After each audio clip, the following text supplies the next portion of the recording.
uma istaagi doonto nolosheena shakhsiyaadka qaar, kuwa inoo dhawaa oo ina fogeeyey, kuwa aan jeclaanay kadibna ina qiyaamay oo burburiyey kalsoonidii xad-dhaafka ahayd ee aan siinay.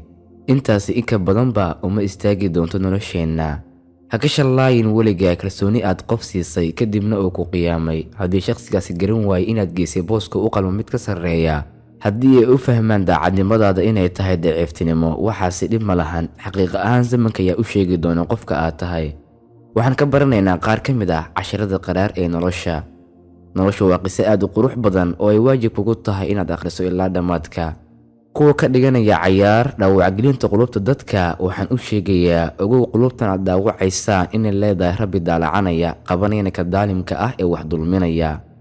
haddaba noloshaada ha u joojin qof bini'aadama dartiisa, maxaa yeelay Allah subxaanahu wa tacaala wuxuu kaa dhigay qof gaar ah, kana duwan dadka kale, kana qurux badan. mana jiro waxaad u qalanta adiga uu qof kale kaa mudan yahay. ka maqan wuu soo noqonayaa, kan ku dhaawacayna ha moodin sidoo kale isagana in la dhaawici doonin ama lagu samey doonin wuxuu kugu sameeya adiga. nolosha qaacidadeeda waxaa ka mid ah in lagugu samayn doono waxaad dadka ku samayso adiga. haddaad shaqaysata kheyr waad helaysaa, haddaadan shaqaysana iyadana sidoo kale waad helaysaa.